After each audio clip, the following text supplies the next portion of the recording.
Hello, and welcome to another episode of the Young Diplomats of Ghana podcast, where we discuss stories, ideas, and strategies that shape the leaders of tomorrow. I am Maame Ekua Otenewa Oduro, and I will be your host. Today, we are discussing a topic that lies at the very heart of personal and professional success, that is, building and maintaining positive relationships. In our interconnected world today, the ability to form meaningful connections is not just a social skill, but a powerful tool for influence, for collaboration, and for growth. Whether online or in person, the ability to form meaningful relationships is useful for motivating oneself, for challenging ourselves to be the best versions of ourselves, and also for support as and when need be. So, in this episode, sit with us while we unpack what it means to build and maintain positive relationships, how emotional intelligence plays in building and maintaining positive relationships, how technology can and will impact networking going forward, and what the future of networking might look like. So, grab a cup of coffee, grab your notebook and pen, and sit with us while we delve into the heart and signs of meaningful connections. My panel with me here today would take turns to introduce themselves. I'll start with you, Faris. Hi, I am Salman Faris, and it's interesting to be back here to YDG. This is home because a member of the alumni network, Young Diplomats of Ghana. It really feels homely to be back. And far away from being an alumni, I'm a development practitioner turned businessman. So, on one spectrum, I'm a development practitioner, especially in the comms aspect. So, a communications professional in the development practitioner space. But now move directly into business, trying my hands on various things, um, running a restaurant online, um, doing a little bit of construction, and a little bit of travel and tour as well. And one fun fact about me is the fastest way to get me happy is to say, let's travel. And then I'll just jump in. Yeah, that's it. And it's good to be here. Good to have you. Okay. Hi, my name is Adwoa Domena. I'm a broadcast journalist, formerly of CTFM and Channel 1 TV. Currently, I work as a foreign correspondent with the Deutsche Welle. I am also a freelance multimedia journalist. I don't have so long introduction like he does, but yeah, fun fact, I like K-pops. That's all. Interesting. Hi everyone, my name is Abigail Ayamba, but you can call me Global Ability. I work as a customer management executive. I'm a YDG delegate, of course. I'm an ardent retractor. I'm everywhere in Rotary. And it's amazing to be here to have this discussion. Fun fact, I don't know how to dance, but I can dance Kizomba. I don't know if it's a fun fact, but yeah. Okay. That's interesting. Faris, I'm very interested. What's your restaurant called? Mr. Beaver. We'll check it out. Yeah. So let's get into it. I would start with you, Abigail. What does networking mean to you? Well, networking, as you know, the golden rule or popular adage says, your network is your net worth. To me, it's simply getting to know people, getting acquainted to people, and finding out more about them, getting to know what both of you share, interests, hobbies, and what you can grow or build from that. Okay. And what would you say some effective networking strategies are? Well, I think communication is key. You need to be able to communicate how you feel when you meet people. You see something on them, you'd talk about it. You saw the writings on Faris's hand, and I mean, it's interesting. You talk about it, and then you start something from there. So there are several strategies you can use. You can start by complimenting. You can, it's literally Right. anything. Yeah. Okay, so I would ask you, what would you say is the power of social media, and how can we as young people leverage it for purposes of networking? I think social media is the gold mine of networking today, and I want to share a personal experience. 2 weeks ago, somebody made a post online, and I commented, And guess what? Sitting here, I just received a confirmation to a particular partnership we are supposed to do. And that happened just 2 weeks ago on Facebook. And it's one of the most interesting life ventures I'm going to take. And that's the power of social media. Social media has been able to take away the limitation of time and space that initially existed. And so we needed to be physically present in a space to be able to meaningfully connect. But now, no. Waking up in the morning, scrolling through my news feed or on social media, I can literally connect with somebody, and we build meaningful bonds, and that can lead to opportunities. And basically, that's what networking is all about: the ability to connect, to be able to build meaningful connections, and then open both of you up for opportunities. So I think social media is the gold mine for networking, and everybody, especially like she said, one of the strategies to effective networking is communication, but also just generally having a goal. If I want to connect with you, what goal do I have?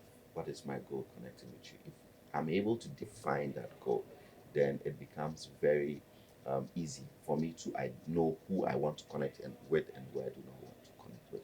So first, having a goal largely determines the effectiveness of your networking strategies.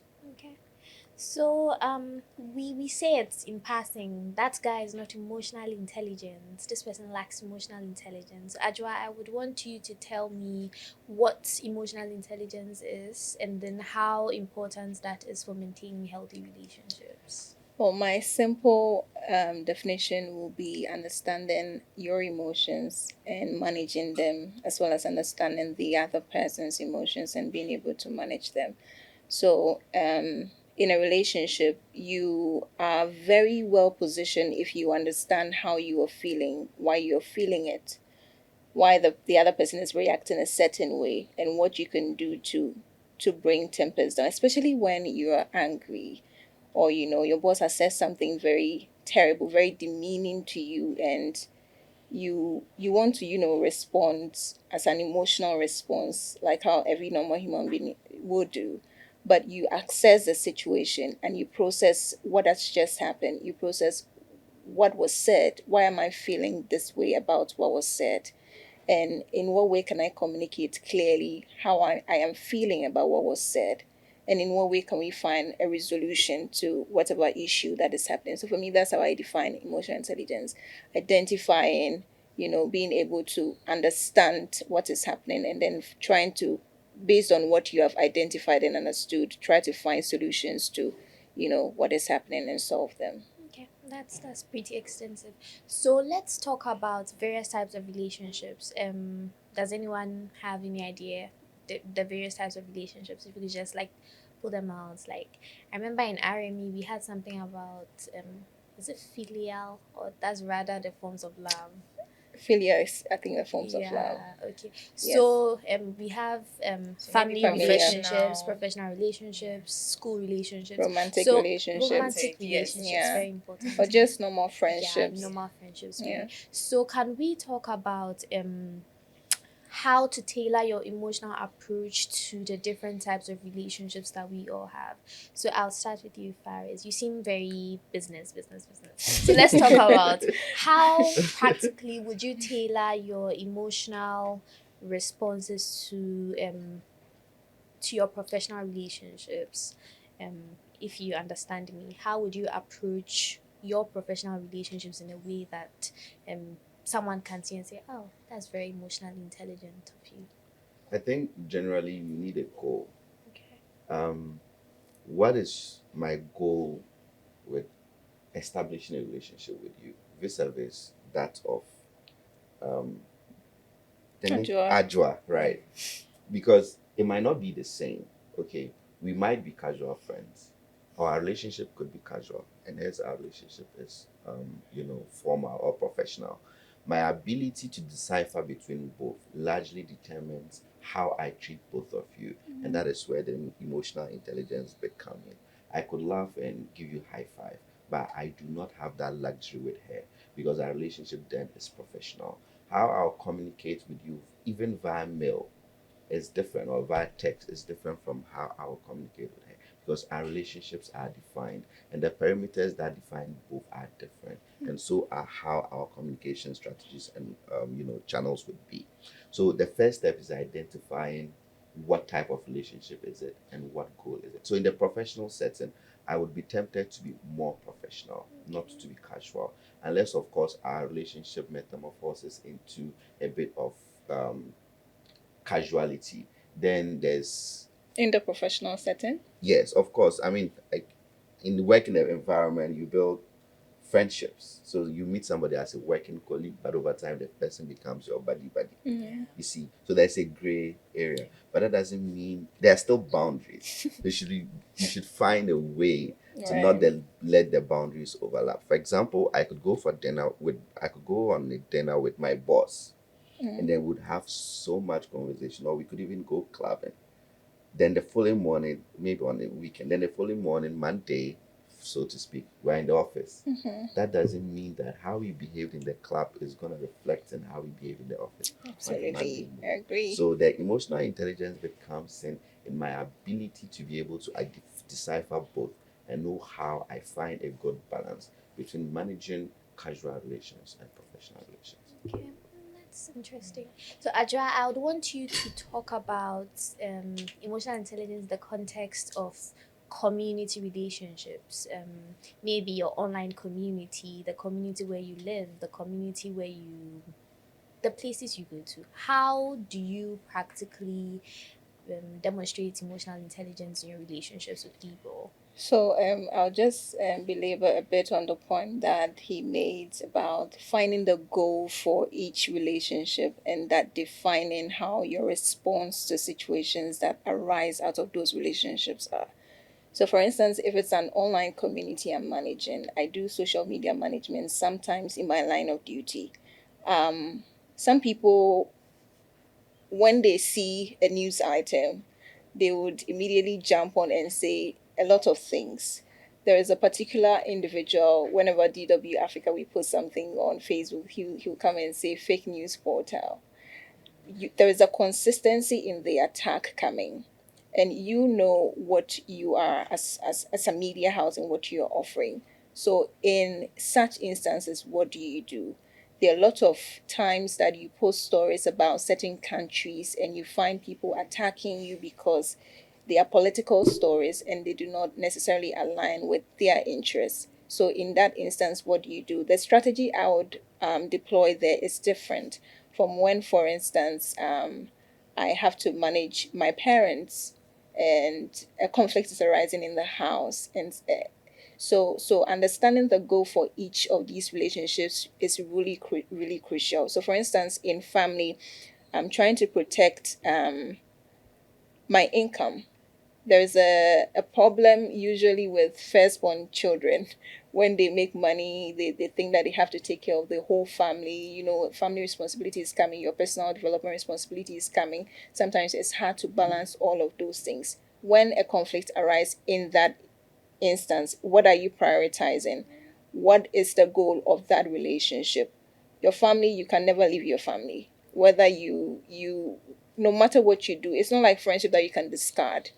They are there forever. So in that instance, what are you protecting? For me, that is a very crucial point in allowing you to actually decide how you're dealing with the situation. Because when you understand that, for instance, in I'm trying to protect forgiveness or something in the family. I'm trying to protect the bond that we have as a family. It would influence how I am dealing with the situation that arises. So yes, I just agree so much with whatever he said, that understanding really the goal of your friendship or your relationship determines what the output is when it comes to responding to issues that arise. Thank you. Thank you. So, Abigail, you take the last one, but in the context of friendships. Okay, but let Emotional me just say a intelligence. little to the question you asked, Adwoa, with regards to emotional intelligence and communities. Um, with how active I am in Rotary and as a leader in Rotary, it has taught me so much when it comes to becoming emotionally intelligent and aware of how others are feeling. I mean, this is a voluntary organization, so you can't force somebody to do something. It takes so much for you to understand that at this point, this is what this person is facing, this is what they are going through. Just that we say, where, I mean, put yourself in people's shoes, not directly, maybe their shoes may be small or big, but I mean, just put yourself, just thinking that this can be me. If I'm in this situation, how will I respond or react to this? And it really, really helps. Once you have that understanding, once you think through these things in a community as such, or even any other community, it's easy to navigate and really connect and build long lasting positive meaningful relations. Now with friendships, I think communication is key. You need to be very open and clear when you are communicating your intentions, your goals, and everything. So you meet someone, you are connecting with a person. Just as someone said, you should have a goal, right? So I meet Adwoa. I just discovered that she plays tennis, right? So we are going to start something from there. We have a goal of becoming tennis buddies. So from there, yes, you can.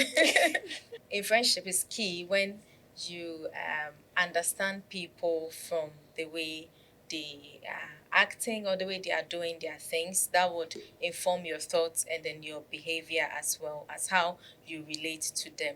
And then also asking questions. I think we like to assume a lot and we conclude most times. So it's good you ask questions so that you are in the known. You know that this is what is happening to the person instead of just assuming. So let me take you off a bit.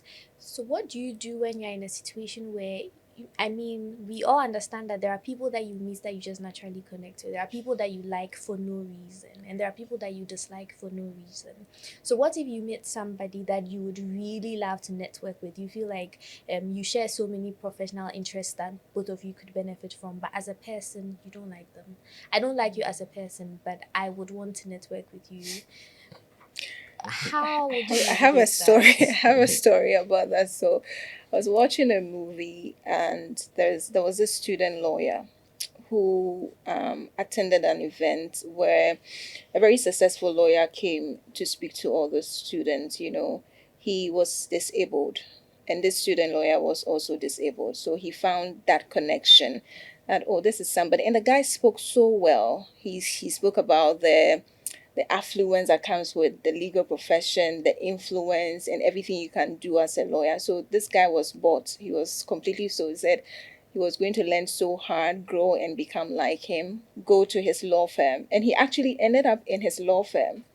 But it came to a point when he realized that the values of this person he has admired so much is completely different from his own values as a person. And for me, that was the first mistake. If you do not identify what you're looking for in a relationship, you go and hit a rock bottom. Once you are able to identify that this is what I am looking for, and personally, these are the values I have, these are what I can countenance, this is what I cannot stand as a person, it helps you really be able to decide that I'm choosing and going for this relationship. It won't, if you do not like the person as an individual, no matter how brilliant the work they're doing is, it will get to a point in your relationship, your dislike for the person will come up so strongly that it can affect whatever thing you're trying to build. So for me, that's the starting point. You have to learn to know that this is my limit as a person. This is what I like about this person. Can what I like override the interest I'm going to get out of the relationship? If it cannot, then you have to think twice. If my values do not align with this person and where they are going, and I think that in the movie, the guy got to a point where he said, I'm quitting the law firm, and he left. It gets to a point where you have to decide that, and that's for every relationship except for family, like I was mentioning earlier. It gets to a point you can always say that, okay, these are my goals are not aligning anymore, or I'm not achieving what I set out for anymore, so I'm leaving the relationship. It is okay. So you get to, and I always advise people to assess their relationships. What was the initial goal you set? Are you on track? If you're not on track, what can you do to realign yourself? If realignment is not possible, are you leaving or are you staying? If you're staying, are you losing time? So I feel like these are a lot of things that we have to consider when we are getting first into relationships. Okay, that's very useful. So I have a last set of questions. Now let's delve into technology and relationships. We've already touched a bit on the impact of social media, and you gave the example of all that you are benefiting from with just like a single social media post. But let's also look at how digital communications and face-to-face interactions differ in terms of impact on networking. Anyone wants to take this? I haven't heard your voice now. Mine. Yes. I am an ardent advocate for face-to-face discussions or interactions, mainly because while technology has brought us together by annihilating the problem of time and space, it has also created a vacuum and a gap between human interaction. And this gap leads to distortion in our communications. For example, if we were having this conversation online, let's say on Facebook, you ask the same question and I tried answering it, I might just do 3, 4 lines because I don't want to write a whole lot. But then doing 3 or 4 lines, I lose certain ingredients I would have added if we were having a face-to-face interaction. And face-to-face interaction actually does the magic. Because then, if we were having this conversation online, you probably wouldn't have known she's into tennis. Yeah. Probably wouldn't have known I'm into cooking, so to speak. Oh wait, do you Or cook? not, You cook not yourself? myself, I mean, but own a restaurant, you get. So, digital communication can really distort conversations or communication. So I am all for face to face. However, when the face to face becomes difficult to have, then you can fall on the digital communication. At the end of the day, what will really always remain constant or really important is the human interaction.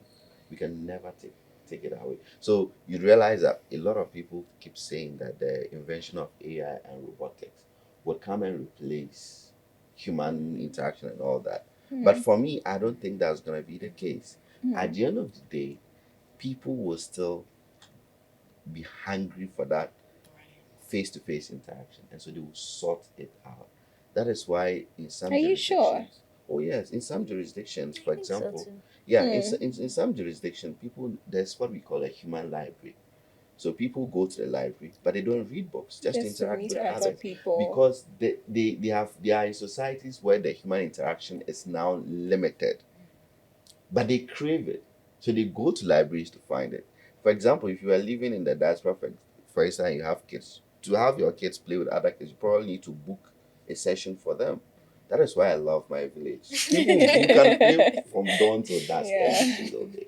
And that is why when kids from the diaspora come to Ghana or to our villages, they don't want to go back because what they get there, they can't get anywhere. So human interactions, in my opinion, trumps every other form of interaction. So I always prioritize face-to-face interactions. However, when there's a limit of time and space, then we can fall on the digital interactions to still achieve what we still want to achieve. Yeah. I want to hear from you both. Honestly, Abigail, you go I first. think he said it all because I mean, in as much as technology is helping, it's doing so much good in terms of saving us some time and some other things. I think that the face-to-face interactions is also very, very important. Then you get to understand emotionally how somebody is feeling. You get to understand things that is really happening with them. So if we are on FaceTime and then we are talking, I mean, yeah, I'm fine. That's it. But if I'm sitting with you and I say I'm fine, maybe my gesture, my facial expression, something will tell that no, this girl, something is wrong with it. So you probe further. So I also go for the face to face interactions. Yeah. For me, there are pros and cons to everything, right? And that's why I was actually asking him whether he's particularly sure. I admit that digital, communication or using technology or relying solely on technology sometimes make you lose the humanness of interactions. But I feel like yes, we will not be able to do away completely with human interactions, but it's getting to a point where perhaps technology may be 70 and human interaction may be 30. I've not read any research into it, but from how I see the trend going, there are a lot of, even in my office, we come into the office like we are there physically, but we hold our meetings online. There are people, so there are companies that are running like work from home. Like you come to the office 2 days in a week, you work from home 3 days in a week. So the more advanced we get, the more open we are to the idea of utilizing digital channels, to communicate. And it's okay. I just think that, like she rightly said, sometimes you lose out on what it is really the person is trying to say. And digital and technology also sometimes enforces misunderstandings. For instance, if you're talking to somebody on a phone and somebody says something, sometimes you say that, why are you shouting at me? But the person is not shouting. The person is just texting. If you're in person, you're having a one-to-one conversation, you're seeing the person, you're able to talk, you're able to, and I feel also that maybe the con about digital communication or using technology so much is the fact that it delays conflict resolution. Because when we are in person, there is speed with which we are able to resolve whatever differences we are having. But because we have so many technological tools at our disposal, you can leave the conversation you're having, you can leave the conflict you're having to go and do something else, and it festers a lot of misunderstanding. So that may be the con, but I still think that there's a way to balance the two out so that you don't lose out completely on where technology is going. At the same time, you're still able to maintain that humanness you're looking for in your interactions. Okay. So now let's talk about the future of relationships and networking.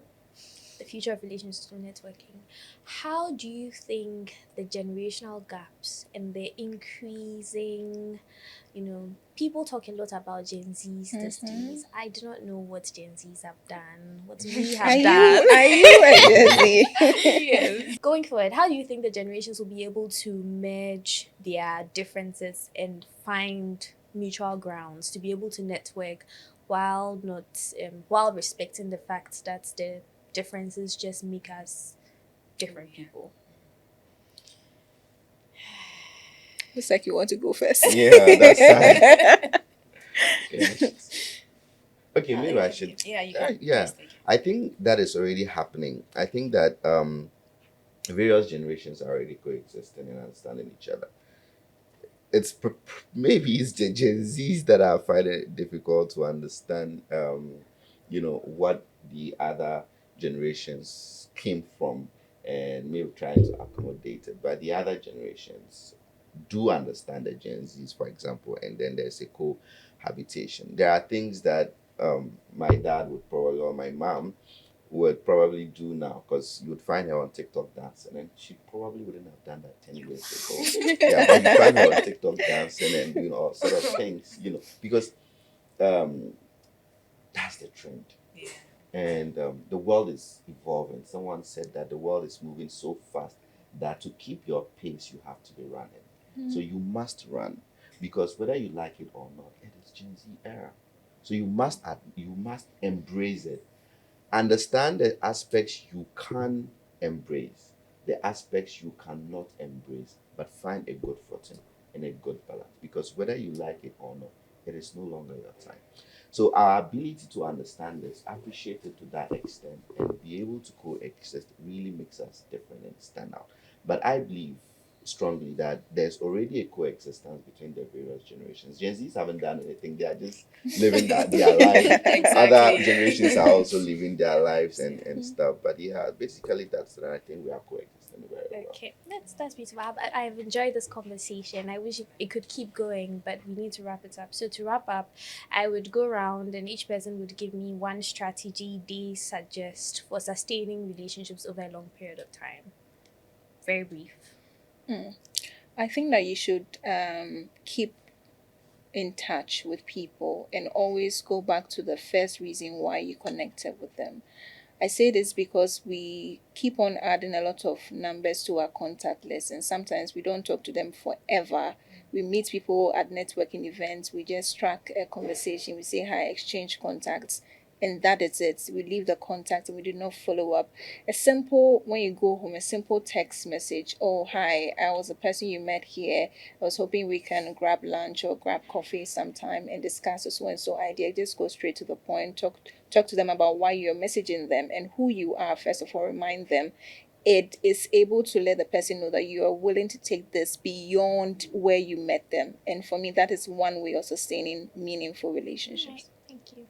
Anyone else? Yeah, I would say that communication is key in relationships. So we should as much as possible keep our communications open, and then also the assumptions. We judge too quickly. You know, you meet somebody and you think that this is the person before even getting to know them. So you should make an effort, get to know people before you conclude. Yeah. I would just like to say that assume nothing, and when in doubt, question everything.